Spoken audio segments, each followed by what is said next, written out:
la siguiente conversación con la que vamos a cerrar este festival.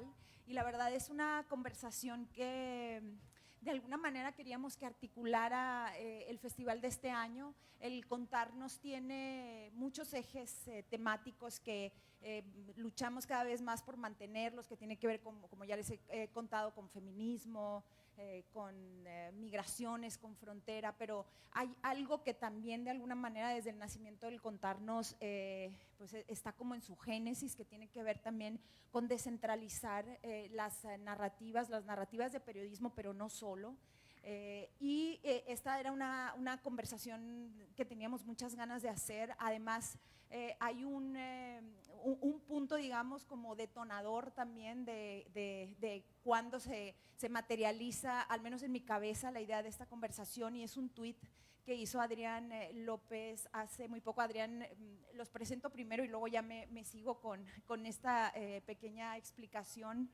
Adrián es un periodista, él es director de El Noroeste. De Noroeste es pues uno de los medios más importantes de justamente el noroeste del país, de Sinaloa sin duda. Y él es también especialista pues, en temas de violencia y además tiene un perfil muy curioso porque no es acciones que normalmente pues, solemos hacer solo entre periodistas, y me gusta también que cambiemos un poquito la perspectiva y que ampliemos también las conversaciones que tenemos en el contarnos. Natalia ha trabajado durante mucho tiempo también pues con violencias, ¿no? Y con contar también fenómenos tan complejos que vivimos acá en el norte, y la verdad es que admiro muchísimo siempre la manera de pensar de Natalia. Entonces agradezco muchísimo también que esté aquí, y estoy convencida que también nos va a hacer pensar de una manera también pues muy, muy interesante.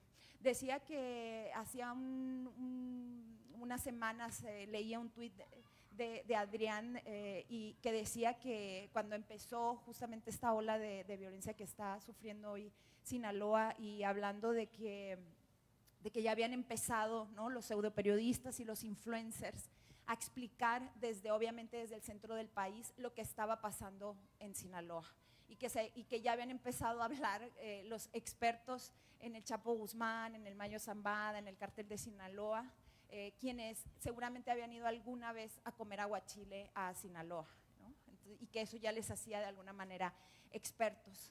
A mí obviamente pues me pareció gracioso, pero también me gustó esta ironía, ¿no?, para decir que cómo y criticar, y con este mensaje de alguna manera pues rebelarse también con todo este discurso y con esta narrativa que existe desde el centro del país respecto a las regiones, pues en este caso del noroeste. Por eso titulamos esta mesa pues narrativas desde el noroeste, ¿no?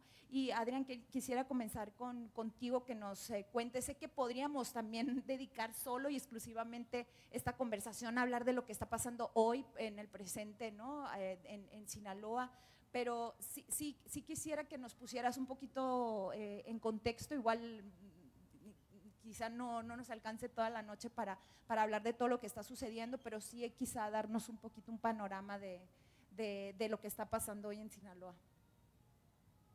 Muy buenas noches, un gusto estar acá. Yo siento cuando vengo a Sonora que en realidad no salgo de Sinaloa, sigue haciendo un montón de calor, hay carne asada y mariscos, entonces no cambia gran cosa. Y la verdad es que un gusto estar acá, compartir. Y yo empezaría diciendo, el otro día una colega, no voy a decir el nombre, pero me insultó muy sutilmente diciendo que cada vez que me entrevistaba era el entrevistado más anticlimático que tenía, ¿no? Porque a mí cuando me busca la gente de la Ciudad de México, pues me busca para que les explique por qué el Chapo y el Mayo se pelearon y los hijos y tal. Y yo suelo salir con un rollo que suena más a academia, y no soy académico, soy ingeniero. Alguna vez aspiré a ser académico, pero me di cuenta que solo dedicarme a escribir no era algo que me emocionara lo suficiente. Necesitaba como tener un pie en otra parte. Y terminé en el periodismo, creo por eso, ¿no? Dirigiendo un medio que es muy peculiar, y me voy a esperar tantito aquí porque me sentía sumamente aludido cuando estaban hablando acá todas las mujeres, porque yo dirijo un medio que que tiene 51 años, que es un medio tradicional, que fundaron Tres Alegres compadres con una intención en 1973, porque decidieron que Sinaloa necesitaba un medio crítico, independiente, sobre todo porque en 1973 percibían que el crimen organizado había llegado a niveles inaceptables en Sinaloa. Ya están muertos, no están viendo lo que sucedió ahora, pero creo que retrata muy bien el momento. Pero Noroeste ha logrado, creo, construirse más allá de un medio per se. Ya es muchas cosas más que un periódico, producimos documental, tenemos otros negocios, hacemos otras cosas, pero el corazón al final de Noroeste es la redacción, y es una redacción dirigida por una mujer. Y yo les decía, yo soy la cuota de género del equipo directivo de Noroeste porque soy el único director hombre. Hay 6 mujeres más que dirigen la administración, el talento, el área comercial, y 65% de nuestra redacción son mujeres. Y no porque, a ver, nos hubiéramos deconstruido hace 25 años, por supuesto no teníamos ni la menor idea de eso, pero creo que algo que sí estaba como en el corazón de nuestro código de ética y de nuestra manera de entender el periodismo, era un dicho del Maquio Cloutier, del fundador, que era: a la gente no se le mira ni para arriba ni para abajo. Y esto que suena así de ranchero, pues aplica independientemente del sexo con el que te identificas, ¿no? Y entonces, pues en Noroeste las mujeres hacen cosas igual que los hombres y las vienen haciendo así desde hace mucho tiempo, no porque las hagan mejor o peor, sino porque todos somos iguales. Y en esta condición tan simple, bueno, luego hemos aprendido muchas otras cosas, hemos integrado lo más que podemos, pero alguien lo decía hace un rato, es una tarea que no acaba, creo que lo decías tú. Y yo por lo que me sentía muy aludido es porque siento que damos pasos, pero que es muy fácil retroceder pasos, ¿no? Y que es un músculo constante estarte repensando siempre desde esa lógica, no solo con el periodismo que haces, sino sobre todo hacia adentro. No vas a hacer periodismo con esta conciencia si adentro de tu redacción no funcionas así, no hay manera, ¿no? Entonces me regreso a Culiacán ahora sí. ¿Qué está pasando en Culiacán? Y voy a lo anticlimático. Todo mundo quiere que le diga que es que se pelearon el Chapo, el Mayo con los hijos del Chapo, y no, en realidad no está pasando eso. Eso es la coyuntura que hizo que Sinaloa pasara de un mal equilibrio, porque es donde vivíamos los culichis y la mayor parte de los sinaloenses, de un mal equilibrio donde teníamos una baja criminalidad a una inestabilidad de ese mal equilibrio que nos acaba de meter en una situación de alta criminalidad. Y el concepto no es mío, es de un criminólogo argentino que se llama Marcelo Bergman, que creo que es quien mejor ha explicado cómo funciona el crimen organizado en América Latina. Y yo lo decía hace como 15 días en un artículo que publiqué en El País y luego en Noroeste, que se llamaba Culiacán, la mentira que nos trajo acá, porque por mucho tiempo en Sinaloa nos engañamos, los culichis sobre todo, y mira que yo hice la prepa ahí, luego me fui y regresé. Yo me fui en el 97 a Culiacán y volví en el 2005, y entonces regresé, tenía 26 años, y lo primero que me golpeó en la cara después de vivir en Monterrey, en Guadalajara y en la Ciudad de México era el nivel en el que el narcotráfico se había embrincado en nuestra comunidad. Y entonces escribió un ensayito que se llama Ensayo de una provocación, es un ensayo literario, con la intención un poco que literal lo vomité, pues para quejarme de eso, ¿no? Porque digamos que cuando yo me fui todavía las líneas entre los malos y los buenos eran relativamente nítidas, y cuando regreso eso se había difuminado muchísimo, y pues no les cuento cómo está ahora, ¿no? Hace rato Andrés me preguntaba qué tan difícil era cubrir la política en Sinaloa. Le decía, es que es muy difícil porque no sabes dónde están las intersecciones. Y no sabes dónde están las intersecciones con los otros dos grandes poderes fácticos, el poder económico y el poder político. Y entonces lo que tenemos es esta otra concepción de zonas grises, o Ismael Bojorquez lo dice mejor que yo, dice en Sinaloa la bronca es que si vas a cubrir una boda, le rascas tantito y lo que te encuentras ahí es al narco. Entonces, ¿significa eso que en Sinaloa todos somos narcos? Evidentemente no. Algo que también Marcelo dice muy bien es, los delincuentes suelen ser muy poquitos adentro de una comunidad.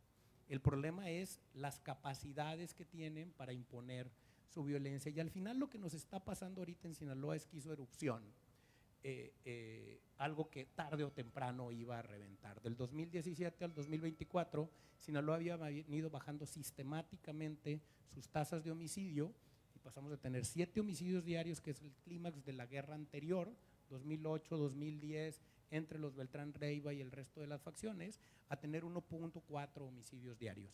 Una tasa por cada 100,000 habitantes como de 18, 17, que es la más baja que hemos tenido en los últimos 15 años. Pero sigue estando por arriba de 10, sigue para estándares internacionales estando violento. La presidenta dijo la semana pasada, en Sinaloa no había homicidios. No, sí había, 50 al mes. Son bastantes, ¿no? Lo que pasa es que ahorita nos subimos a 142 en septiembre y ayer rebasamos esa cifra y nos falta una semana. Muy probablemente vamos a andar en 150, 160. ¿Y qué significa esto? Significa que este crimen organizado con el que cohabitamos mucho tiempo les digo, es como dormir al lado de un león. Y cuando duermes al lado de un león por mucho tiempo, el león es cálido y está suavecito, pero es un león. Y tarde o temprano, el león del circo muerde al domador, porque es un león. Y lo que nos pasó es eso, el león despertó y tenemos que asumir que dejamos de hacer muchas cosas para dejar de convivir con el león, para mandar al león a su lugar. Y no hay manera de que reconfiguremos esto en el corto plazo, no va a ser a balazos, hay muchas cosas que hacer, pero lo cierto es que creemos que es una coyuntura que va a durar tiempo y creo que desde el periodismo vamos a tener que aprender a contar eso y bueno, eso es lo que está pasando ahora, eso es lo que estamos viviendo y el efecto concreto es que tenemos 50% de ausentismo en escuelas. Esto no podría estar pasando muy probablemente ahorita en Culiacán porque a esta hora de la noche la gente decide resguardarse, la vida nocturna está al mínimo y pues muchos negocios, muchos comercios, muchos restaurantes, muchas empresas están cerrando definitivamente o temporalmente porque evidentemente la convivencia social está trastocada. Eso es lo que estamos viviendo ahora en Culiacán.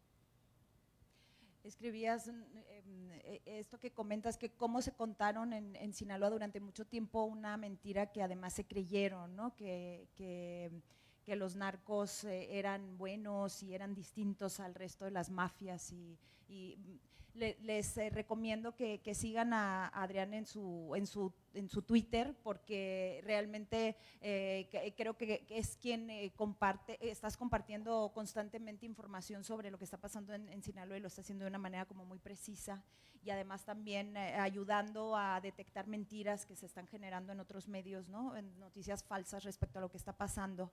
Natalia, cuando hablamos, ¿no?, de la posibilidad de esta conversación, a mí me interesaba que incluyéramos también esa perspectiva sobre cómo también en espacios que van más allá del periodismo también está este centralismo también en las narrativas. Hola, hola. Sí, así. Hola. Sí. Que como este centralismo en las sí, ahí mejor.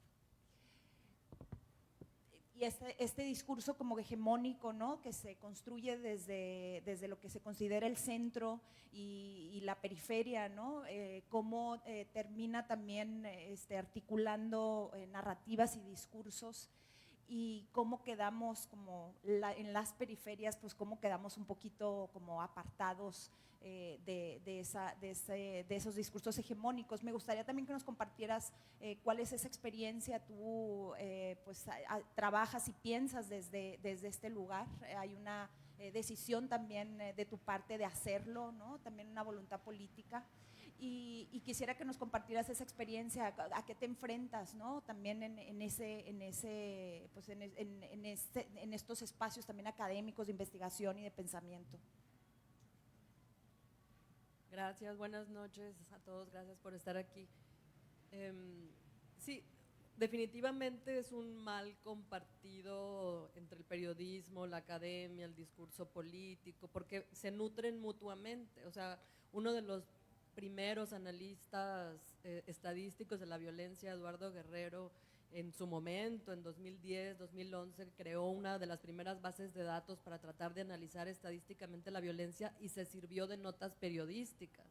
O sea, las notas periodísticas eran la fuente primaria que él utilizaba y a partir de esas notas él calificaba el suceso como un resultado de un enfrentamiento entre grupos criminales o no. En esa primera decisión que hay de reportar un asesinato como producto de un enfrentamiento entre grupos de crimen organizado, es una decisión que tiene muchísimas consecuencias para cómo vamos a entender después ese asesinato, que puede haber sido causado por muchas otras razones. Y ese es el problema del centralismo en la manera en que se narra la violencia. No es solamente, digamos, esta molestia que podemos compartir desde el noroeste de que vienen periodistas de la Ciudad de México que han estado una vez aquí y que de hecho cometen errores, por ejemplo, geográficos, o sea, le llaman un lugar otro lugar, o hablan de la frontera de Caborca cuando en realidad lo que tiene frontera es Altar o Sonoita, etcétera. Ese tipo de cosas que denotan una cierta falta de información, pero ese no es el problema grave. El problema grave que tiene consecuencias es tratar de meter toda la violencia, todas las violencias que estamos viviendo en el resto en el noroeste como en el resto del país, en un relato estereotípico que ya dio de sí, que es el relato de los enfrentamientos entre los grupos armados, porque ahí lo que estás haciendo es producir la impunidad estatal, es producir la no investigación. En el momento en que tú dices, lo mataron porque andaba en algo, lo mataron porque era punto, lo mataron porque era sicario, lo mataron, en ese momento las autoridades se lavan las manos de tener que investigar qué fue lo que pasó, pues. Y entonces eso ha servido en nuestros estados como en el resto de México muy claramente para que otros tipos de violencia, como la represión de líderes que están defendiendo el territorio, como la represión contra diferentes organizaciones comunales, se vaya dentro del cajón de crimen organizado, ¿no? Eso produce esa falta de precisión en la que caracteriza la narrativa centralista. Y es peligroso, no solamente es molesto, no solamente es decir, no, nosotros conocemos mejor la situación en Sonora, es peligroso, es digamos, repetir un relato que nos ha traído hasta aquí, ¿no? Y que permite que una gran diversidad de violencias se vayan bajo la etiqueta de enfrentamientos entre grupos organizados y por lo tanto no intervengo, por lo tanto no investigo, ¿no? Esa es una de los grandes peligros de esta, digamos, mirada estandarizadora que lo quiere hacer todo legible, que lo quiere reducir todo a un relato que supuestamente entendemos y que ignora que en el momento en el que tú te paras en una región donde sea, o sea, en Sinaloa, en Sonora, en Alta, yo puedo hablar desde Sonora, desde la región de la frontera, pero ¿qué está sucediendo ahorita en Chiapas, por ejemplo? ¿Qué está sucediendo en Guerrero? En el momento en que tú te paras ahí, aunque creas que conoces a las organizaciones, ¿no? Aunque se identifiquen como nosotros somos Chapiza, nosotros somos Cártel Jalisco Nueva Generación, aunque se dé esa identificación, eso no quiere decir que lo que está pasando es algo que nosotros conocemos y que podemos reconocer y que podemos adivinar y que ya ha pasado antes, porque no ha pasado antes. No ha pasado antes que tengamos organizaciones de sicarios del resto del país metidos en las comunidades autónomas zapatistas. Eso es algo que tenemos que ver y tenemos que tener la modestia, la humildad, y eso es algo que falta mucho en el mundo de la opinología, de decir, no sé, no sabemos, espérate tantito, vamos a ver qué es esto, porque es un tipo de violencia que no ha sucedido antes. Vamos a ver qué produce esa combinación, qué está pasando realmente ahí. Y en ese momento, cuando tú tomas una cierta distancia, una cierta humildad, dices, no sabemos qué es esto, entonces puedes empezar realmente a hacer las preguntas que nos van a llevar a un entendimiento mucho más profundo de qué es esto que está pasando, qué es lo que está en juego realmente, ¿no? Entonces, por ejemplo, para volver a cuestiones muy concretas, a raíz de la detención del Mayo Zambada empezaron a saltar, que eso es una cosa muy interesante que creo que habría que comparar entre Sonora y Sinaloa, ¿no? Porque luego ya dentro del noroeste tenemos también una dinámica propia en la que, digamos, Sonora generalmente aparece de alguna manera subordinado a las decisiones que se están tomando en las, digamos, cúpulas de estas organizaciones criminales y se asume que los grupos de sicarios de Sonora de alguna manera están siguiendo simplemente órdenes y fuerzas que los están moviendo desde Culiacán. Eso, por ejemplo, es algo que no necesariamente es cierto, no necesariamente es cierto. Lo digo porque a raíz de la detención del Mayo Zambada, luego empezaron a saltar, y no voy a decir los nombres, pero los periodistas expertos en seguridad de la Ciudad de México, en medios nacionales, empezaron a decir, ya estamos viendo las consecuencias del enfrentamiento entre Chapos y Mayos en el Sázabe, Sonora, en Sonoita, Sonora, en Caborca, Sonora. Y nosotros, pues allá vivimos, allá estamos, y es así como, bueno, sí hay enfrentamientos y se están matando y se llevan enfrentando desde 2023 por lo menos. ¿Realmente podemos establecer una relación causal entre estos enfrentamientos y aquellos? ¿O son dos guerras paralelas, de alguna manera afiliadas, de alguna manera como relacionadas, obviamente, pero hay una cadena de mando que podamos decir esta muerte se vincula con aquella de allá, o son enfrentamientos, digamos, paralelos, simultáneos, cada uno con sus lógicas locales, además de tener una articulación regional, ¿no? Bueno, ¿no? O sea, creo que esa es una de las cosas, o sea, muy importantes que discutir en términos ya como de lo que sucede dentro del noroeste, ¿no? Y cada vez más vemos, por ejemplo, que las propias organizaciones criminales están, digamos, rechazando esa subordinación y haciendo como reclamos de independencia respecto a Sinaloa, ¿no? Entonces hay como una tensión dentro de esas organizaciones también de no hay una relación de subordinación ya. Estas lógicas de violencia son distintas, aunque se usan muchos de los emblemas, ¿no? Entonces yo creo que esa es una de las preguntas, o sea, y eso es uno de los grandes, como de las grandes debilidades del periodismo centralista, ¿no? Que llega desde lejos, ¿cómo articulo esto de una manera que sea reconocible, entendible? Ah, bueno, se están peleando estas dos organizaciones y eso es lo que está pasando en todo lo largo de la frontera, ¿no? Eso creo que para empezar. Sí, ahí está funcionando. Adrián, pues hablábamos, también es un tema que ha atravesado también algunas de las charlas del Contarnos, y es este extractivismo, ¿no? Un poco también informativo que algunos medios del centro especialistas en narcotráfico pues practican bastante. Obviamente esta conversación no tiene como objetivo en absoluto como sacar a nuestra bandera regional y de defensa, ¿no? de nuestros estados, y decir que solo nosotros podemos contar lo que pasa, y nadie de fuera puede venir a contar nada, ¿no? Y tampoco no hay tampoco esencialismo, ¿no? Aquí. Pero sí creo que es importante como hacer esta reflexión sobre pues esos límites, ¿no? O esa también, decía Natalia, me parece como muy importante que incorpore esta conversación, pues esa honestidad también ética, ¿no? A la hora de contar algo.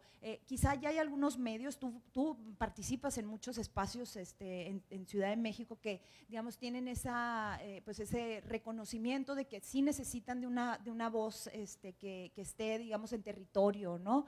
¿Cuál es esa experiencia y qué riesgos tú también ves de todo esto y de toda esa información que se cuenta en distintas plataformas, en distintos espacios? Bueno, sí, yo empezaría reconociendo cuando son situaciones tan complejas como las que está viviendo ahorita Sinaloa, pero también Guerrero, pero también Chiapas, reconociendo el trabajo de los reporteros que están ahí en el terreno, ¿no? Me decía el otro día un colega, oye, pues felicidades, y le digo, no me felicites a mí, yo doy las entrevistas, mi equipo es el que va todos los días, ¿no? Y yo trato pues de jugar mi rol adentro de la organización, pero la verdad es que el que está en terreno, el trabajo que se hace, y algo que yo le reconozco mucho, sobre todo a todos los colegas de Sinaloa, no nada más a los que trabajan conmigo, sino en general, es que ha habido de verdad una profunda convicción, con errores, con muchas cosas que están en el caldo de cultivo, pero una profunda convicción de seguir contando lo que pasa en Sinaloa. Y esto parecería muy sencillo de decir, pero lo platicábamos hace rato en la comida, cuando empieza todo esto y el trabajo se nos triplica, yo junto a mi equipo y les digo, tenemos una sola obligación ahorita, que es el registro preciso de la realidad, porque luego va a ser insumo para la academia. porque luego esa portada se va a quedar y va a ser lo que la gente va a leer para saber qué pasó entonces. Yo tengo la ventaja de que soy un periódico y puedo remitirme al 2010 y revisar una por una mis páginas y saber, por ejemplo, que en diciembre del 2009, cuando mataron al Barbas en Morelos, fue uno de los diciembres más violentos que ha vivido Sinaloa. Mataron al secretario de Turismo también entonces, pero la página de sociales estaba llena de bodas, 15 años, eventos. ¿Por qué si había tantos homicidios como ahora, hoy Culiacán está detenido y entonces no? Y eso te plantea preguntas, ¿no? Entonces, ¿qué quiero decir con esto? Que ahorita de pronto habría que reconocer eso, ¿no? Que las obligaciones que tenemos como gremio, más allá de si se cuentan desde Sinaloa o desde la Ciudad de México, pues primero es, pues perdón, suena muy aburrido, pero back to the basics, ¿no? Hagamos periodismo, contemos lo que pasa con el mayor rigor posible. Segundo, creo que este problema que menciona Natalia muy bien de cómo desde la Ciudad de México, desde el extranjero incluso, ¿no? Lucramos con el estigma del narco Sinaloa, porque pues, da muchos clics y vende muchas cosas. Y yo como lo explico es con una anécdota personal. Yo nací en el 80, entonces crecí yendo al cine, cuando empecé a ir al cine, donde el malo era un ruso. Y luego, cuando ya me vuelvo adulto, el malo es un terrorista islamista. Y ahora los malos del cine hollywoodense son compas que hablan como sinaloenses y son narcos.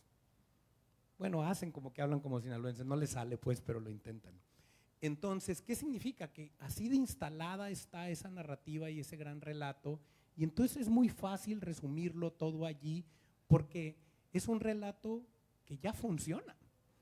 Y lo que no hemos logrado, creo, los medios locales, los analistas locales o la academia local sobre todo,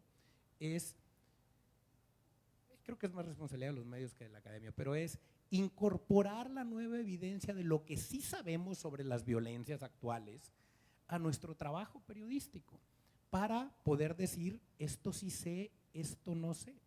Por allí cuando empieza todo esto, yo escribí en un artículo en El País como con 35 preguntas diciendo, estas son todas las cosas que no sabemos de ese día, pero la gente ya había articulado historias completas de quién lo había hecho y cómo, y no sabíamos nada. Y creo que se vale decir no sé. Cuando son estas situaciones de crisis, yo juego un rol en mi cuenta de X, decir esto sabemos, esto no sabemos. Y lo hago en mi cuenta así, porque está todo el caos, y entonces es muy fácil decir balacera en el malecón de Culiacán. Yo veo el video y le digo, el malecón de Culiacán no tiene 6 carriles, eso es en otra parte del mundo, ¿no? Entonces no sabemos, pasó, no sé, se vale decir no sé, pero también tenemos una obligación, porque la gente necesita saber, de decirle que sí sabemos, aunque no tengamos la historia completa, ¿no? Entonces sí creo que uno de los grandes pendientes que tenemos como periodistas desde lo local para contar mejor hacia afuera es tratar de entender mejor los fenómenos que reporteamos. Y perdón, pero eso es leer, sobre todo si eres periodista, ¿no? Tratar de documentarte. Para mí lo más difícil ahora en esta nueva coyuntura, comparando esta nueva disputa con la anterior, es en qué se parecen y en qué no se parecen. Y qué hay nuevo que no sabemos. Y una última cosa, que está algo que también estaba en el panel anterior. ¿Cómo le decimos a la gente que de esto se puede salir? O sea, ¿dónde buscamos modelos, experiencias? Palermo, Colombia, Chicago, la misma Laguna que está ahí al ladito, ¿no? Que modelos que parecen funcionar. Y claro, no hay así trajes a la medida o recetas para todos, pero habría que empezar por eso. Sinaloa lleva 60 años con un crimen organizado poderosísimo y nunca ha tenido un diagnóstico lo suficientemente profundo, académico, periodístico, que nos permita autoexplicarnos. En 50 años. Entonces, ¿por qué no lo hemos hecho? Pues porque la mentira estaba allí, porque no nos había alcanzado como nos está alcanzando ahora, y tal vez porque no habíamos sentido necesidad de explicárnosla, y creo que ahorita estamos más sensibles que nunca, y tal vez esta crisis es más bien eso, una oportunidad, ¿no? Y Adrián, antes, nada más siguiendo un poco lo que dices, ¿qué está pasando hoy que no ha pasado antes? O sea, ¿dónde detectamos esa diferencia que lo hace peculiar, digamos, esta circunstancia actual? Pues muy rápido, yo creo que la primera gran diferencia respecto, el origen de esta guerra, la inestabilidad entre estas dos facciones, pues evidentemente es el 25 de julio. Aunque ya habían tenido disputas, ¿no? Parte de lo que pasa en Sonora, con esta facción de los rusos, que es una facción que es transterrada de Culiacán, porque había estado generando problemas en una zona específica, en Tepuche, en Culiacán, ¿no? Pero bueno, ¿qué está pasando? Primero, en que es muy diferente esta guerra de la anterior. En la primera tuvimos casi 7 homicidios diarios, pero no teníamos desaparecidos. Y en esta tenemos más desaparecidos que homicidios. Ya andamos casi en 7 homicidios diarios, pero andamos casi en 9 desaparecidos diarios. Esta es la nueva violencia homicida del cartel. No es nuevo. Nosotros en Noroeste venimos detectando este patrón, el cruce de gráficas entre tener más homicidios, más desaparecidos que homicidios, 2-1 más o menos la proporción. Vinieron bajando de 2017 para acá y coincide con la militarización de la seguridad.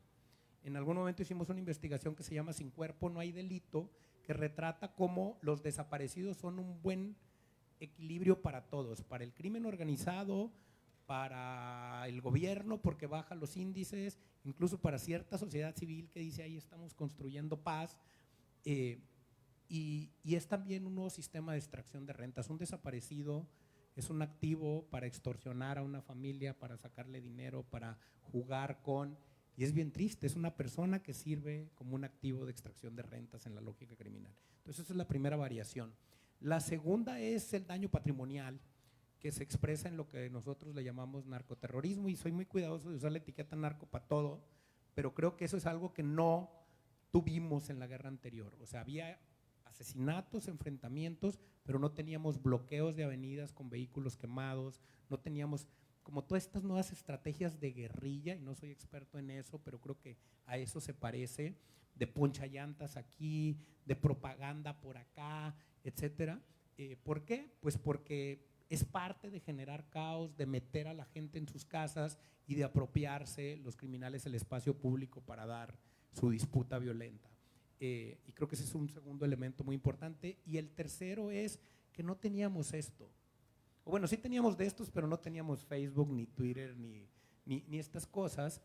Y digamos que toda la narrativa de entre las facciones circulaba a través de las mantas y luego a través de medios.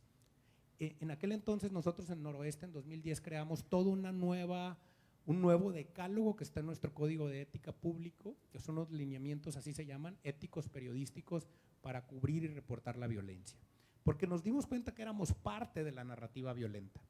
Yo iba entrando al periódico, y cuento la anécdota muy rápido, y lo primero que me dicen cuando yo llego al periódico es: Noroeste no vende publireportajes en portada.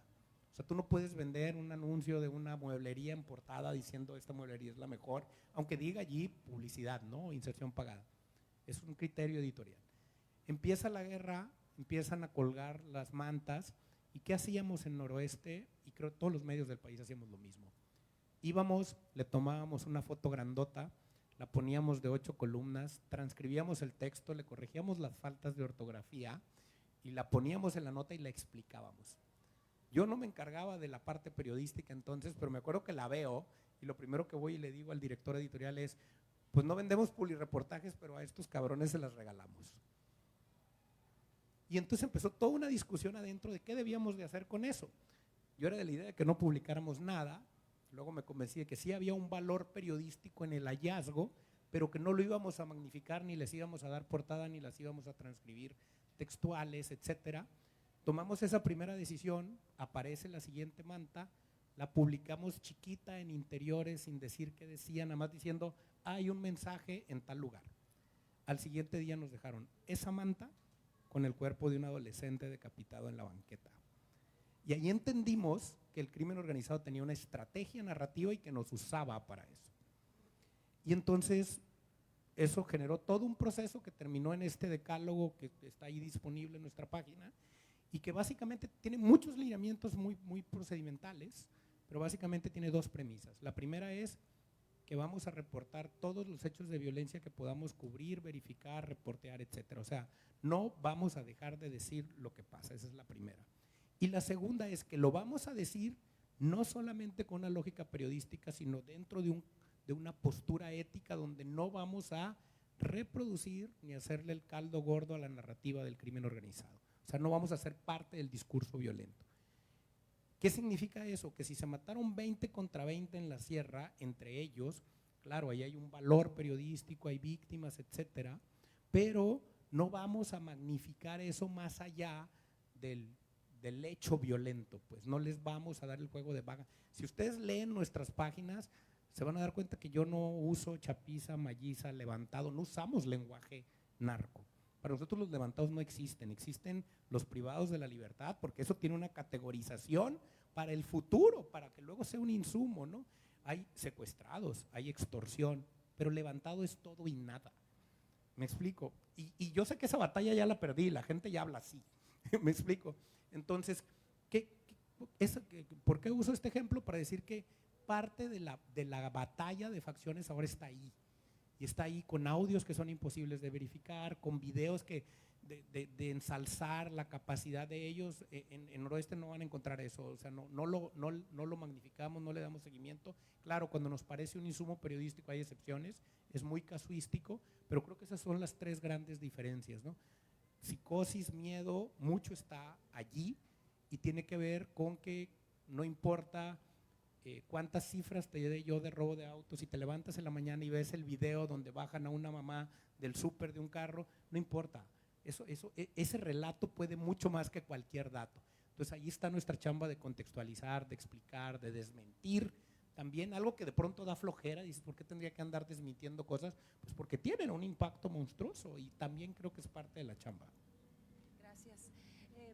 Natalia, Adrián decía una cosa que me parece bien importante y me gustaría que también nos ayudaras a desarrollarla desde tu propia perspectiva, esta idea de la construcción también de relatos que nos digan que es posible, ¿no? Que otros, o sea, imaginar también otros escenarios que no sé si de paz, pero sí menos violentos. ¿Qué has pensado sobre esto? Sé que es una pregunta súper amplia y compleja, pero me gustaría que pues nos ayudaras como a pensar también sobre esto. Luego también Adrián habla mucho y tú también has trabajado mucho con el lenguaje, ¿no? O sea, la importancia del lenguaje, de los signos, de las representaciones también, de la performatividad alrededor también de las violencias. En fin, te estoy planteando un montón de grandísimos temas. Creo que yo misma oscilo siempre como entre, o sea, un primer momento en el que digo, ok, ¿qué es esto? Hay que asombrarse, no hay que automáticamente reducirlo al relato que ya conocemos, pero luego también hay un segundo momento en el que uno empieza como a tratar de clasificar y categorizar y de alguna manera es parte también de una forma de darse seguridad uno mismo, ¿no? O sea, como de sentir, hay una socióloga, Ana Villarreal de Monterrey, que habla de esta forma como nosotros que vivimos en regiones muy violentas gestionamos eso como para decir, a mí no me va a pasar, ¿no? O sea, ese como mecanismo de darte alguna cierta seguridad. Y entonces empezamos como a diseccionar y a clasificar y a tratar de entender, y creo que eso sirve, y sirve porque hay como una tendencia a hacer una ecuación muy rápida entre narcotráfico, crimen organizado, violencia, sicariato, etcétera, ¿no? O sea, todo es narco, sobre todo desde la perspectiva central o centralista. A mí me ha llamado siempre mucho la atención, yo hago trabajo etnográfico en Altar y a mí me llama mucho desde hace 20 años, o sea, empecé a hacer entrevistas en 2004, entonces justo, o sea, ya 20 años pues han pasado muchas cosas y es posible ver como cambios. Y una de las cosas que me llama mucho la atención es que la gente ahí por lo menos ya no habla realmente de narcos, habla de sicarios. Y creo que no, me imagino que en Sinaloa es algo muy distinto, pero allá la gente habla de sicarios y lo que está en juego en realidad, lo que se están disputando los grupos locales ahí es las cuotas que se le cobran a los migrantes que van al acceso a la frontera. Es un fenómeno paralelo, distinto, vinculado históricamente al narcotráfico. Digamos, el narcotráfico dio el capital para formar estos grupos de de sicarios, pero es un fenómeno distinto. Y esas sutilezas, por ejemplo, o donde tienes sicarios, por ejemplo, en Chihuahua, que están realmente dedicados a la tala clandestina, y donde la cuestión de las drogas figura, pero figura, digamos, como dicen muchos antropólogos, medio fantasmagóricamente, o sea, no están lidiando como hace 20 años uno veía y la gente estaba lidiando con paquetes de mota y ahí van los burreros y los 20 kilos y ahí vas, y es una economía de trasiego de marihuana. En este caso, uno no ve esa misma manipulación con el fentanilo, por ejemplo. Aunque ahí está y hay los decomisos y todo, pero lo que está en juego realmente es la cuestión de los migrantes, ¿no? Entonces son fenómenos distintos el sicariato y el narcotráfico, y la gente hace automáticamente esa distinción, y esa distinción es importante hacerla porque hay que preguntarse qué es lo que genera la violencia. ¿Qué es? O sea, no es la ecuación narcotráfico equivale a violencia, no es tan automática. Y aquí a lo mejor voy a decir cosas como más, o sea, que van contra como como las ideas más conservadoras respecto a las drogas, pero ese prohibicionismo respecto a las drogas, ese hacer un tabú de las drogas es precisamente lo que nos trajo a donde estamos, ¿no? Esa guerra contra las drogas declarada por parte de Estados Unidos fue lo que adoptamos y es lo que nos trajo aquí. Es posible tener consumo de drogas, es posible tener venta de drogas, es posible tener contrabando de drogas sin violencia. No es necesariamente esa ecuación. Lo que nos trajo aquí es la militarización de la estrategia estatal y la militarización de los grupos. O sea, es decir, un sicario ya es otra cosa. Algunas personas dicen es que se parece más a un paramilitar que a otra cosa. Es otra cosa, se están disputando territorios, se están disputando extracción de cuotas. No es necesariamente una cuestión de drogas. Entonces hay que distinguir esos fenómenos para saber cuál es el que es un problema para México. El trasiego de marihuana, tanto lo vimos como un problema en aquellos años, era, ay, que estamos envenenados. O sea, ya ven, o sea, ya se quedaron ahora sí que fuera de la jugada los grupos mexicanos, o sea, en la economía de la marihuana, pues sí, y se acabó.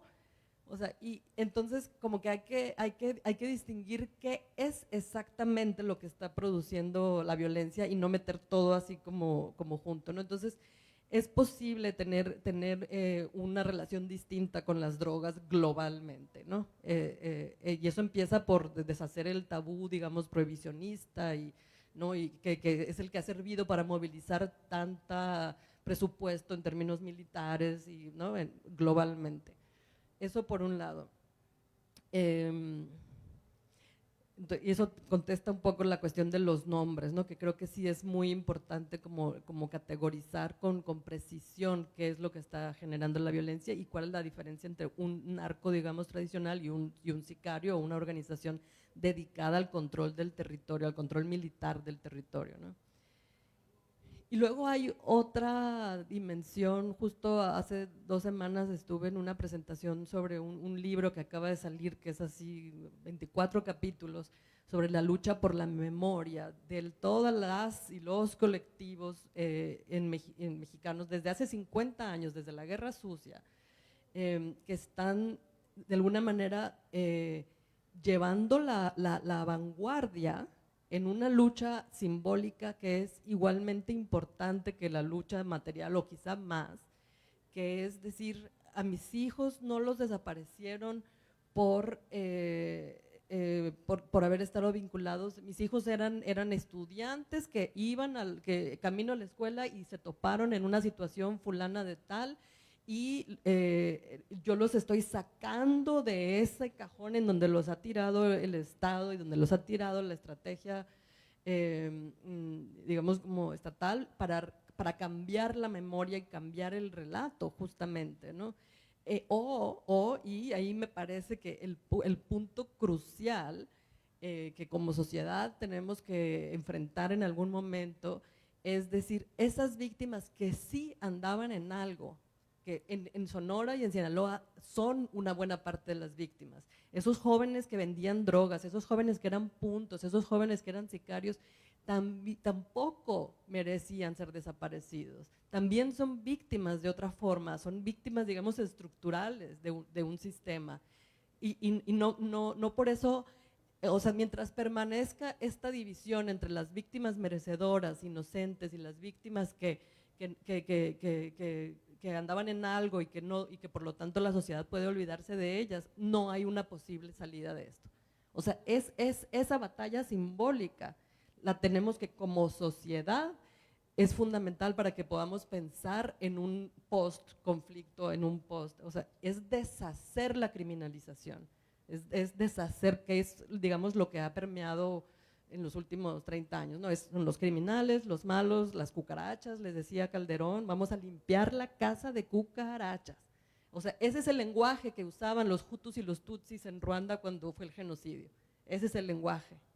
Entonces, nosotros, aunque nos cueste, porque le cuesta mucho a la sociedad mexicana decir, sí, vamos a buscar a tu hijo merece ser buscado, aunque haya sido un vendedor de cristal en los campos de Hermosillo. Eso tiene que pasar, digamos, simbólicamente, para que pueda haber una salida. Si no, es más punitivismo, más pues, la misma estrategia, ¿no?, que hasta ahora hemos tenido. Eso pienso. Me gustaría, Adrián, hablabas ¿no?, también de cómo construir relatos un poco más luminosos. Sé que a veces es complicado, ¿no?, cuando hablamos de violencia, y más viendo también pues de cerca lo que está pasando en Sinaloa, que parece que es un callejón sin salida y que no hay posibilidades de ver, no hay un horizonte, ¿no?, de una salida pues a toda esta violencia. Quisiera que cerráramos un poco antes también de pasar el micrófono, por si hay algunas preguntas. ¿Qué ejemplos, con qué nos podemos quedar? O sea, ¿en qué espejos podemos también mirarnos, ¿no?, para pues tener un poco de esperanza, ¿no? Híjole, pues no tengo así como respuestas específicas, porque creo como Natalia que se ha vuelto habría que dejar de pensar muchas cosas que tenemos instaladas en la cabeza respecto de cómo funciona ese crimen organizado. Yo cada vez que recibo un nuevo corresponsal que viene de la Ciudad de México o de fuera del país y empieza diciéndome, ¿quién es el nuevo jefe del cártel de Sinaloa ahora que agarra? Ya desde allí perdimos todo, porque no fue, o sea, exactamente, llevamos mucho tiempo explicando esas violencias desde otras lógicas. Por ejemplo, esto que Natalia decía muy bien. Si tú ahorita vas y recorres dispensarios de marihuana en Culiacán, te vas a dar cuenta que la marihuana que se vende en Culiacán en los dispensarios es marihuana importada, que se produce en canastitas hidropónicas en California y que tiene unos sellitos que dicen debt free, para que no te sientas culpable de fumártela, ¿no? Y nosotros entendimos que la marihuana había dejado de ser la gran mercancía del crimen organizado en Sinaloa, cuando una vez cerca de un hospital dejaron tirada una tonelada completa empacada de marihuana. Y los sinaloenses que producimos tomates, sabemos que cuando los agricultores tiran los tomates es porque el precio no da ni para moverlo. Y entonces tiran una tonelada de marihuana, imagínense eso, ¿no? Entonces, claro, ya había regulado California, y entonces ese negocio se acabó para los criminales. Y eso generó toda una evolución en el crimen organizado con 3 características. La primera es, perdieron la marihuana como ustedes y se vuelven urbanos. Y entonces empieza la otra lógica, la lógica mafiosa, que es el control del territorio. Porque antes necesitaba controlar la ruta. O sea, necesitaba yo salir de Badiraguato, poner mi droga en Sonora y luego colocarla en Nogales. Y para eso tenía que sobornar a la ruta, a los federales, etcétera, a la caseta y a la gente aduanal. Y ahora no, si quiero vender drogas sintéticas en una colonia de Culiacán, necesito controlar la colonia. Y entonces necesito controlar la policía. Y entonces aparece el fenómeno de los punteros, ¿no? Alguien vigilando todo el tiempo, o halcones. Y entonces también necesito, como ya estoy apoderado del territorio, pues ¿por qué no le cobraría piso al que vende tacos? O lo obligo a que venda si hay ahí una cantina. Ahorita parte de la violencia instrumental que estamos viendo en esta guerra, por ejemplo, son asesinatos, incendios o quemas en unas cosas que les decimos jugadas, que son mini casinitos. que son de uno u otra facción, entonces la facción está atacando esos puntos porque generan recursos pues para alimentar la guerra, ¿no? Y eso no tiene nada que ver con las drogas, ¿no? Es literal loterías y minicasinos clandestinos. Y esa es una nueva variación de la violencia. Entonces, eso dice la nueva evidencia y creo que en Italia tenemos algunos modelos que nos pueden enseñar simplemente por el horizonte temporal, no porque nos parezcamos mucho a los italianos, pero un poco por lo que pasó con la camorra napolitana, ¿no? Con esta degradación de los cárteles o de las grandes organizaciones o las familias iniciales que terminan en pequeñas celulitas de sicarios muy jóvenes. Nosotros hemos documentado eso, ¿no? Casi la mayor parte de los vendedores de droga en Sinaloa son menores de edad, intencionalmente, para que si los capturan no vayan a la prisión, vayan al tutelar y los saquen más fácil. ¿Me explico? Estas nuevas lógicas, y nos damos cuenta que les pagan con dinero, con saldo y con droga. Y eso genera otras dinámicas, ¿no? Entonces, creo que es importante empezar a buscar qué modelos nos sirven. Yo en lo personal, y algo que hemos estado trabajando mucho, es el modelo Palermo, no porque, a ver, el modelo Palermo es de los 80s, ¿no? Hace muchos años, pero por lo que sí logra Palermo en términos de articulación ciudadana. Y los medios de comunicación jugaron un rol muy importante en Palermo. Era otra época también, ¿no? No había celulares, pero sí creemos que puede ser una buena experiencia para enseñar al menos una articulación. Lo que sí veo muy difícil, por ejemplo, de ese modelo versus Sinaloa es que los grandes protagonistas de Palermo son los fiscales y eso, perdón, en Sinaloa no va a pasar. Entonces, o no pronto, pues tendríamos que hacer otras cosas. Y algo que también estamos explorando a nivel ya más de ciudadano y no de director de un medio, aunque pues no me puedo quitar una cosa de la otra, es lo que sucedió en La Laguna. En la guerra anterior, ¿no? La articulación que logró La Laguna entre empresarios y todo el asunto y todos los demás sectores, la iglesia incluso, pues para generar alternativas. Pero lo primero es que, digamos, lleguemos a un consenso, de un relato que nos convenza a todos de qué es lo que está pasando y qué es lo que podría pasar. ¿Qué es? No sé, lo que sí siento es que si dejamos pasar esta oportunidad, ahorita que tenemos la sensibilidad, porque el gran peligro para mí, mi mayor miedo, y con esto cierro, es que normalicemos esa violencia y vamos corriendo para allá, normalizar 7, 8, 10 muertos diarios y decir se matan entre ellos, o eran punteros, o lo desaparecieron porque era narco. Y segundo, que no aprendamos nada. O sea, que salgamos de acá contentos de volver a esa pax simulada, a ese mal equilibrio, pensando que a las élites no las va a alcanzar, cuando ya vivimos todos encerrados en cotos, adentro de cotos. En Culiacán, a las 6 de la mañana, cuando amanece, pues evidentemente ya no escuchas gallos, escuchas las alarmas de las casas que se apagan. O sea, a ese nivel de securitización de la vida cotidiana hemos llegado, y que nadie me diga que eso es normal. Entonces, tenemos que recorrer muchos metros atrás, evitar la normalización, evitar la criminalización, evitar la estigmatización, esos 3 fenómenos que nos duelen un montón, y entonces sí, ver si somos capaces de decirnos la verdad como sociedad y sacudírnosla, entonces decir, a ver, algo habrá que hacer, ¿no? Natalia, ¿hay algún modelo también que tú consideres que pueda ser pues no sé si replicable, pero sí al que podamos mirar un poco, identificarnos?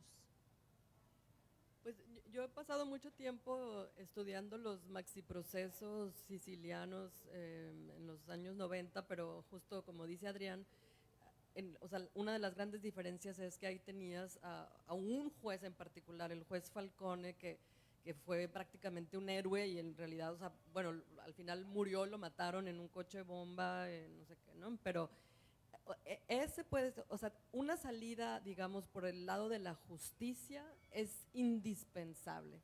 O sea, tiene que haber una parte de este conflicto que se resuelva con una verdad jurídica.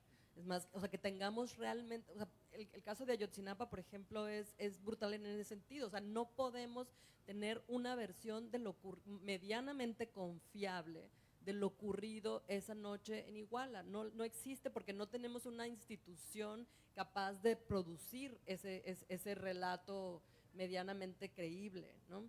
y eso genera una incertidumbre y una opacidad y más impunidad. Entonces, el sistema de justicia es fundamental, ¿no? O sea que, y ahí, bueno, o sea, no nos vamos a meter en la cuestión de la reforma judicial ni nada de eso, pero en el sentido, no ese tipo de reforma, pues una reforma de acceso a la justicia, ¿no? Que es distinto, una reforma de acceso masivo a la justicia, ¿no? Tenemos unas tasas de no investigación que son imposibles, no puedes pensar en una alternativa con este sistema de justicia, esa es una.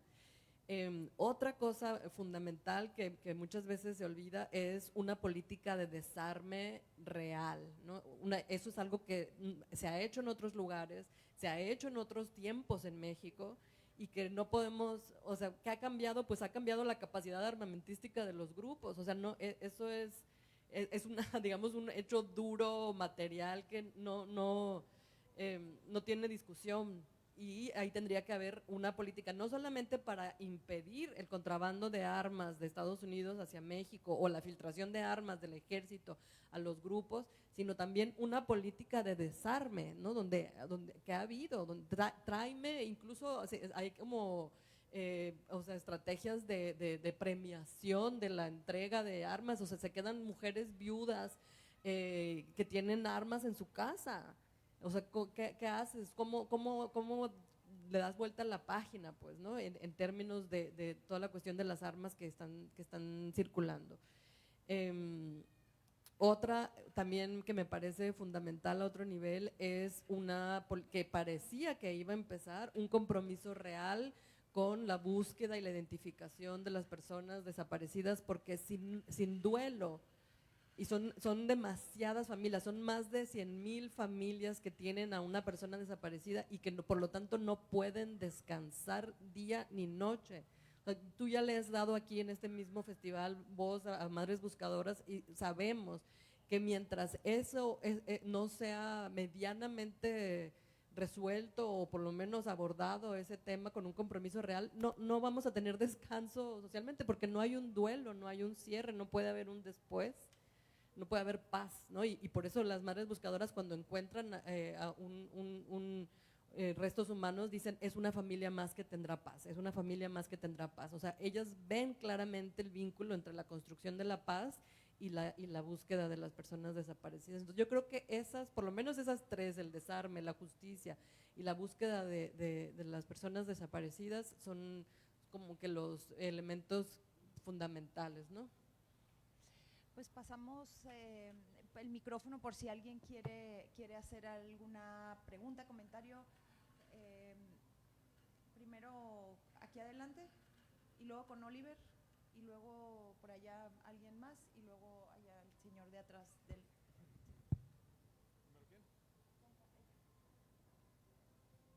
Hola, es súper interesante, la verdad, las dos intervenciones me parecen increíbles.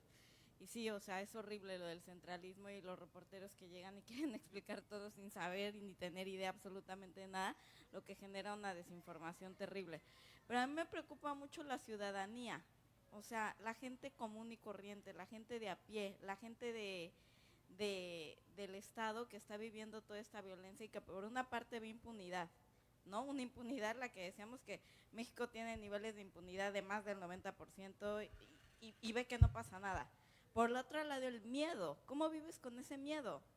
Y entonces mi pregunta, y no sé si la sé articular bien o no, pero es, ¿qué le toca hacer a la ciudadanía y qué puede hacer la ciudadanía y cuáles son las salidas que tiene esa ciudadanía para contribuir de alguna manera, si es que puede, a un proceso que lleve alguna noción de tranquilidad, ¿no? Porque ellos no somos los que movemos los hilos de toda esta cosa tan terrible que está pasando tristemente en México y en Sinaloa en especial.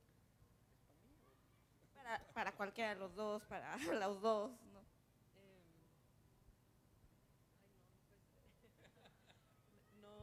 No sé si tengo una respuesta, pero justamente ahorita que mencionas la cuestión del miedo y acordándome de lo que decía Adrián de esta securitización de la vida, Justo el mes pasado escribí una reseña sobre un libro que acaba de salir de Ana Villarreal, que es esta socióloga de Monterrey, que se llama Las dos caras del miedo, y analiza los años, digamos, más álgidos de la violencia en Monterrey, que fueron 2010, 2011, cuando sucedió lo del casino y toda la cuestión de los Zetas, etcétera. Pero una de las cosas que muestra, el libro se llama Las dos caras del miedo, porque ella se mete a hacer entrevistas con, digamos, la élite de San Pedro, ¿no? Y que obviamente, pues como todos ustedes saben, San Pedro se presenta como un caso de éxito porque le metieron muchísimo dinero y recursos y digamos como una apropiación privada de los recursos estatales del municipio para blindar San Pedro, ¿no? Ese era como el lema, vamos a blindar San Pedro. Y en esa, digamos, en ese movimiento de ciudadanos de élite queriendo sentirse seguros y en un territorio blindado, lo que ella muestra es que produjeron una situación muchísimo más crítica para los grupos vulnerables afuera de San Pedro, ¿no? Por ejemplo, todas las personas que tenían que entrar, las empleadas domésticas, incluso con un perfil racial, ¿no? Que ese es otro tema que en México no se discute abiertamente, pero que sí hay una identificación racial del malo, del Zeta, como el morrito cholito moreno que vive en las afueras, que escucha cierto tipo de música, etcétera, ¿no? Entonces, como muchas veces el esfuerzo de una parte de la ciudadanía, la parte de la élite, de querer hacer algo, puede tener consecuencias incluso como pues contrarias, ¿no? a lo que se busca para el resto de las personas.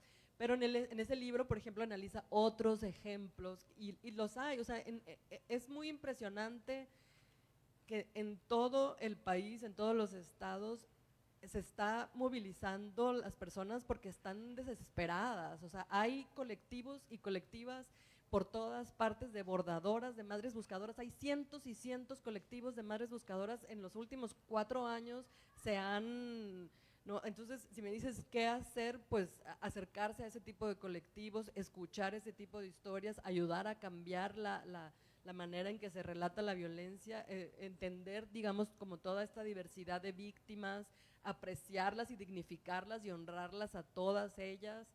Eso siento yo que es los pasos que podemos tomar. Cómo sentirnos seguros, creo que es muy difícil, ¿no? Es muy difícil, digo, hay protocolos, hay estrategias, las organizaciones se han ido haciendo, los medios han ido desarrollando cómo cuido a un reportero, cómo cuido, ¿no? O sea, hay cierto tipo de cosas, pero creo que la gran mayoría de esas estrategias son más bien como para darnos una seguridad emocional, ¿no? Una percepción, ¿no? De sentirnos más seguros más que de realmente estarlo. Pero bueno.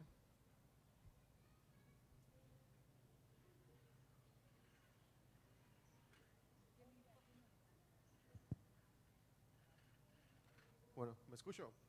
Bueno, yo soy de Caborca, así que sí entiendo la forma de cómo las noticias internacionales hacen homogénea la información sobre el narcotráfico en el noroeste, ¿no?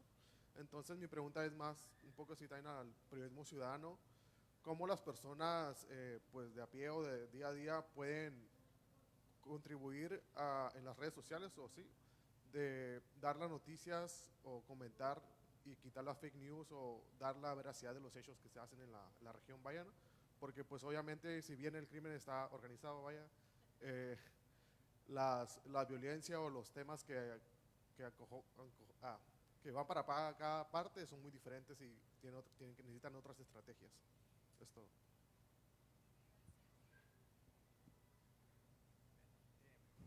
Bueno, yo no soy bastante pesimista. Yo estoy leyendo el último libro de Harari que precisamente habla de cómo funcionamos los humanos en la era de la información. Y el mito, para los que no voy a contar, pero para los que sí fuimos a hacer fichitas bibliográficas a las bibliotecas y sabemos lo que era la escasez de la información, o sea, cuando el tema era encontrar la información, no discriminarla, no, creo que siempre soñábamos con tener una cosa de estas, en la que estuviera todo y que nada más le preguntáramos, y de pronto tuvimos Google, ¿no? Y, y la verdad es que ahora con estas cosas, y ahora tenemos AI, ¿no? El buscador de Google está en riesgo por primera vez en su historia, porque la gente ya ni siquiera va a escribir en un buscador qué quiere saber, le va a preguntar a una inteligencia que va a articular, quién sabe cómo, alguna respuesta. Y uso esto para decir que yo no creo que las redes sociales puedan ni autorregularse, ni que los ciudadanos puedan contribuir de alguna manera a la desinformación, más allá del fuero personal, o sea, no en términos colectivos.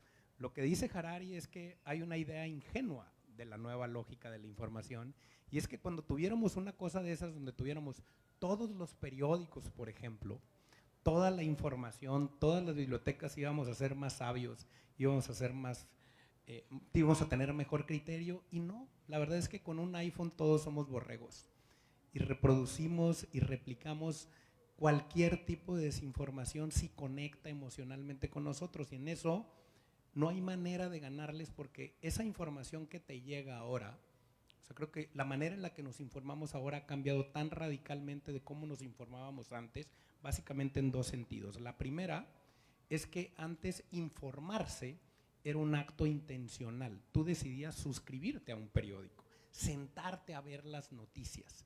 Tú ibas a la información porque querías saber y porque luego querías llegar al café con algo en el buche, como decimos en Sinaloa, ¿no?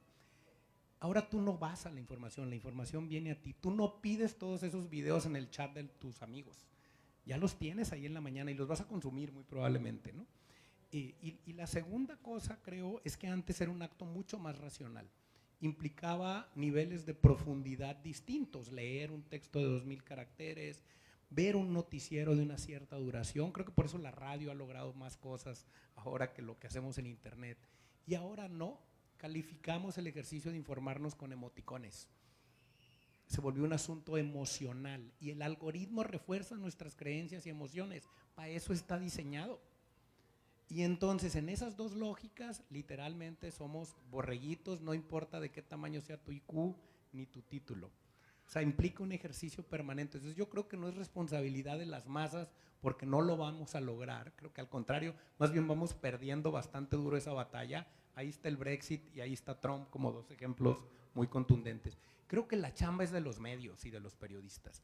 Yo puedo entender que mi compadre me vuelva a compartir la enésima foto del cocodrilo del huracán Katrina cada vez que llueve en Culiacán, porque me dice, se inundó el río, acabo de pasar por ahí, se inundó vi un cocodrilo. Es un cocodrilo del huracán Katrina, todo pixeleado que lleva, y me dice, pasa y lo vi, porque queremos ser parte de la historia. Mi chamba es decir que ese cocodrilo es del huracán Katrina. Y los medios tenemos una responsabilidad ahí. Yo les digo, cuando empiezo a renegar en Twitter o en X, les digo, a ver, se vale compartir lo que quieras si eres ciudadano, pero si eres periodista, pues no te conviertas en narcos de Netflix, tienes otra chamba, ¿no? Tienes otra función. Entonces sí creo que al final es algo que nos toca a los profesionales y no a la gente. ¿Podemos impedir que la gente lo haga? Claro que no. ¿Va a estar allí? Yo creo que no va a dar mucho. De hecho, de lo que advierte Harari en su libro es de que eso va a salir muy mal, ¿no? Es un gran warning el libro. Yo sigo creyendo que cuando los medios asumimos la batuta y hacemos lo que nos toca, sí logramos llenar los vacíos y sí logramos poner las verdades. Cuesta, ¿eh?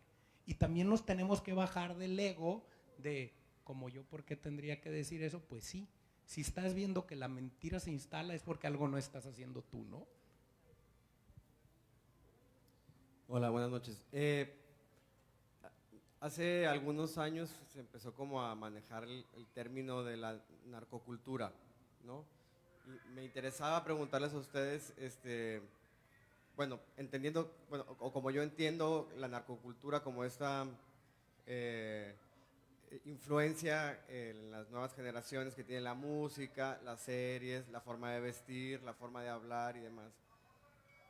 ¿Qué tanto esto piensan ustedes que es como una cosa que se acuñó mediáticamente, que realmente no está, o qué tanto sí creen ustedes que es una influencia y que alimenta pues a las nuevas generaciones a sentirse como atraídas al formar parte de toda esta problemática, o es una tontería?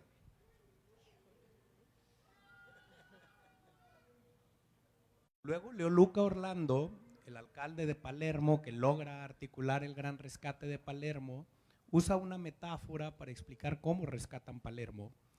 Y dice, es un carro de 2 ruedas, es una carreta de 2 ruedas, dice un carromato. Y es una carreta que tiene 2 ruedas y una rueda es la cultura y otra rueda es la legalidad. Si no trabajas en la cultura, dice él, y solamente aplicas justicia, legalidad, juicios, corres el riesgo, dice, de que la gente salga a defender a sus capos. Todo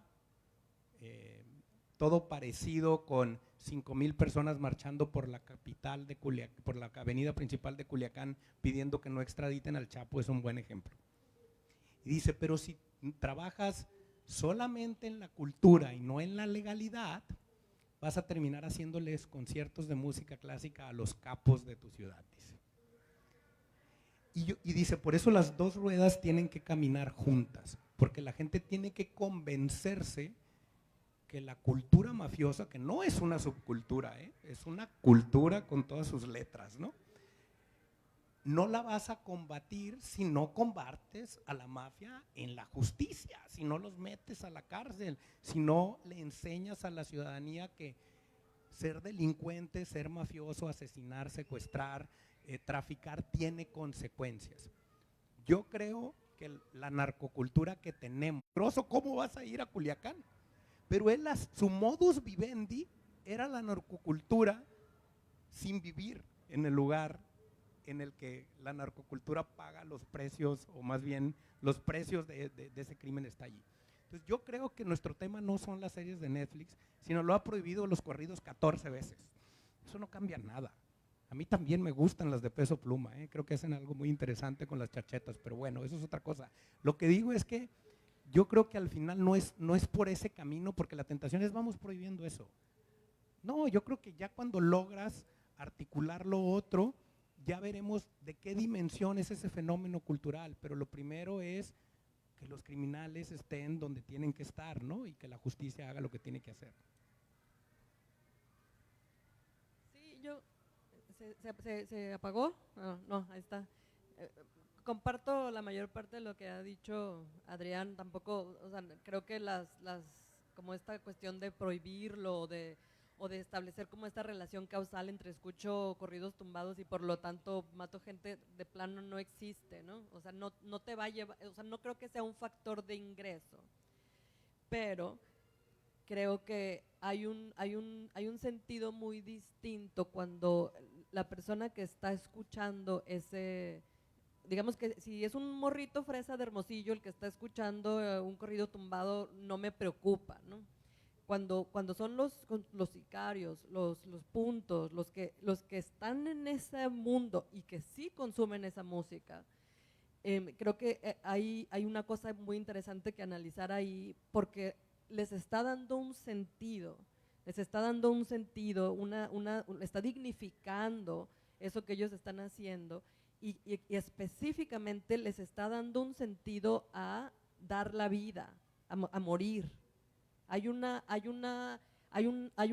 parte, o sea, ese tipo de cosas te encuentras en la Ilíada, por ejemplo, esa como disposición a morir, a dar la vida heroicamente, públicamente, y eso encuentras en algunos de los llamados narcocorridos o corridos tumbados. Hay, por ejemplo, a mí un corrido sobre el que he escrito mucho, que no es tan famoso, se llama 300 Locos, era un corrido que se escribió para El Cazador, que era el jefe en su momento, en 2020, de la Plaza de Altar, y es un corrido que literalmente dice 300 locos que dan la vida por el señorón, que dan la vida, y era un corrido que ellos escuchaban mientras estaban arriesgando la vida.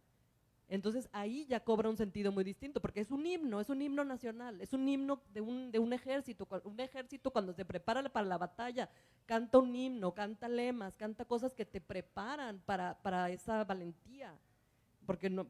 Y entonces cuando el corrido cumple esa función de movilizar a un ejército, a una milicia, y prepararlos para la guerra y prepararlos para enfrentar y arriesgar la vida, ahí ya estamos hablando de otra cosa, pues, o sea, eso, y sí sucede. otra cosa que creo que es muy importante es como acabar con esta idea de que los corridos son como la expresión espontánea de la voz popular, ¿no? O sea, hay una industria detrás del corrido y es una industria que se paga y se paga muy cara y eso tiene sentido, o sea, tenemos que pensarlo. Y hay ciertos capos y ciertas figuras que han invertido mucho dinero en hacerse muy buenos corridos, ¿no? Entonces no es una cosa que esté sucediendo fuera de una, o sea, es una mercancía, hay una industria, digo, ahora pues más que nunca, ¿no? Porque hay un consumo, digamos, masivo, etcétera. Yo creo que por ahí va para mí como la discusión sobre los corridos, más que esta cuestión de que, ay, los chamaquitos están escuchando esto. De esa parte, digamos así como de la popularización del corrido, a mí personalmente lo que más me preocupa de las letras de esos corridos es la misoginia, no es las drogas. O sea, que diga, ay, me fumo un gallo y no sé qué, ok, se está fumando un gallo, o esto, o sea, pero la manera en la que presentan a las mujeres, la manera en que las mujeres son siempre prostitutitas o fresitas o esto o aquello, eso me parece mucho más preocupante que las drogas.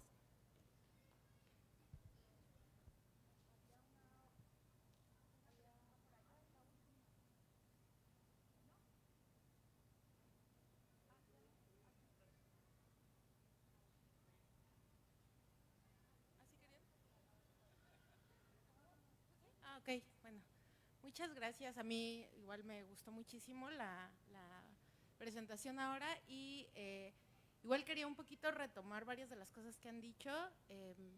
A mí me parece muy interesante y algo que mencionábamos, de hecho, desde la mesa pasada, hablando sobre violencia, es que existe una construcción, yo lo dije muy por encima, ¿no? Como que la narrativa que hemos revisado, al menos desde la DW Academy, lo que trabajamos en los cursos de formación, es que hay una narrativa de violencia que está muy basada en los discursos justamente de securitización y de, pues sí, como entender la violencia también como parte de la delincuencia, ¿no?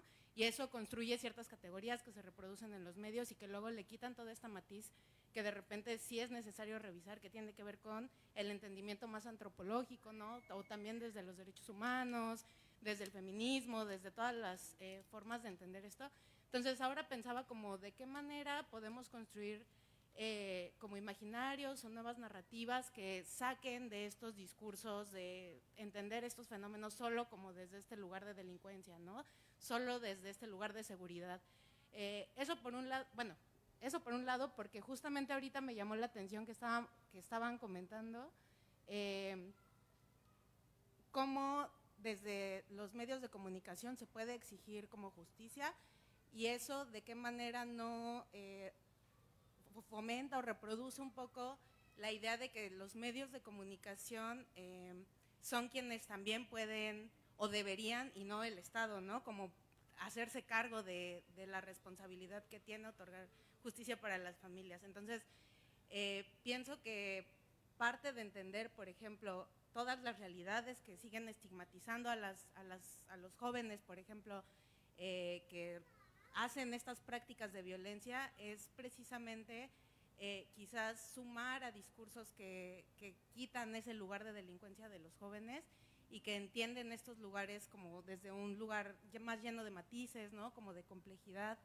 Entonces, bueno, no sé, quería escuchar un poquito cuáles son sus reflexiones sobre esto, sobre cómo visibilizar otras narrativas que se salgan de los lugares de seguridad, de los lugares de delincuencia organizada y que entiendan que pues tal vez muchas veces hay como formas de visibilizar que todo esto es parte como de esta estructura de impunidad también y de corrupción y que muchas veces exigir justicia pues suma a que hayan más niños empobrecidos en las cárceles, ¿no?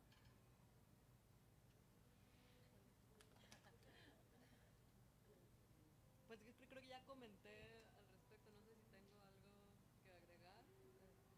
Bueno, yo te puedo, perdón, yo te puedo dar como ejemplos muy concretos de lo que hacemos desde el medio para intentar como escaparnos, ¿no? Luego de estos estereotipos, etcétera.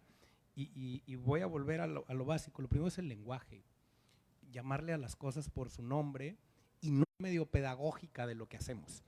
Y creemos que la gente entiende lo que nosotros entendemos y no es así.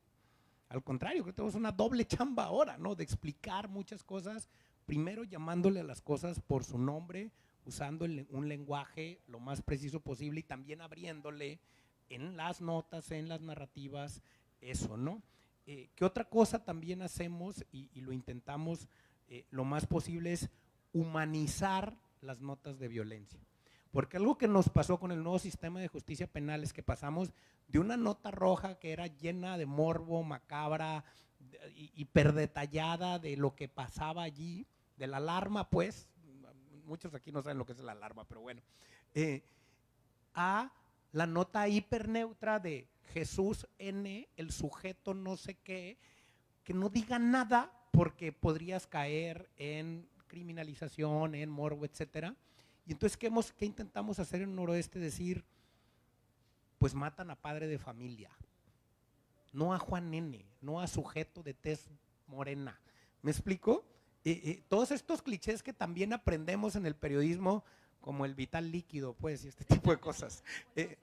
Ándale, sí. ¿Por qué no hablamos como la gente? Pero hablemos correctamente como la gente, ¿no? Entonces yo creo que es importante tenerlo claro. Y la otra cosa es lo que ya decía, ¿no? También tenemos una obligación desde los medios y desde el periodismo, pues de estudiar, de entender, de aprender nuevas categorías, nueva evidencia, qué está pasando.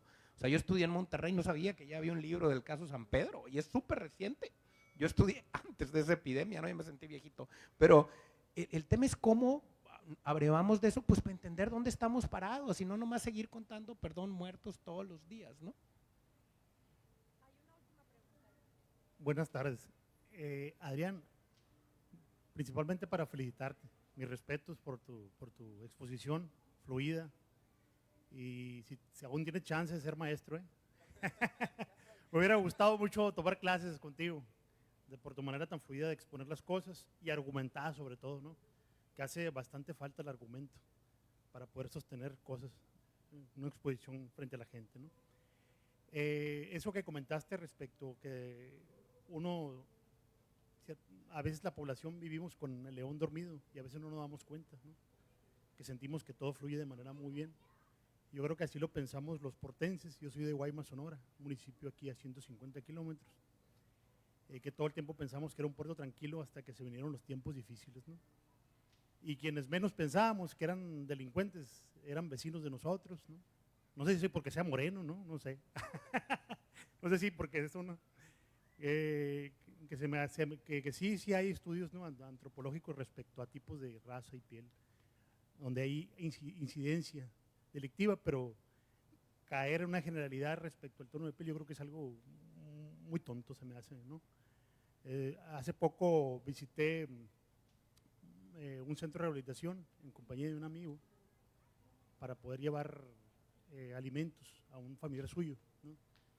Y fíjense, yo creo que por esos tipos de comentarios o estos estudios que se manejan respecto a la incidencia delictiva con respecto al tono de piel, ¿no? Dije, voy a encontrar puros prietos como yo, ¿no? Así. Era totalmente diferente, ¿no? Había muchos, y sin caer en ese sesgo, ¿no?, de crítica, porque yo creo que todos somos iguales y todos tenemos oportunidades y tanto hay buenos y malos de tanto, ¿no?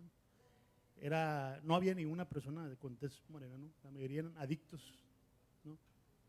Y en las élites donde también se maneja mucho los junior fresitas que consumen bastante droga, ¿no? Se maneja bastante la droga.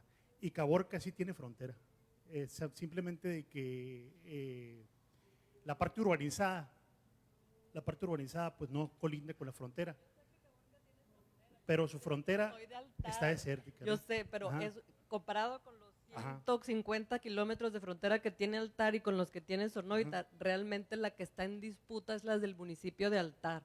Yo vivo ahí, perdón. No, pero sí tiene frontera, ¿no? No, yo sé que sí tiene frontera, chiquita, pero tiene.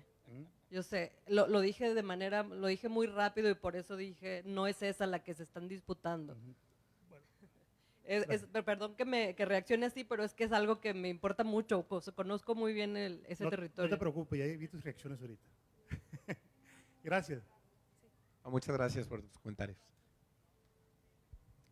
Pues Adrián López y Natalia Mendoza, muchísimas gracias por esta conversación. gracias por haber formado parte de este contarnos, de esta sexta edición. Pues vamos a seguirnos de corridito.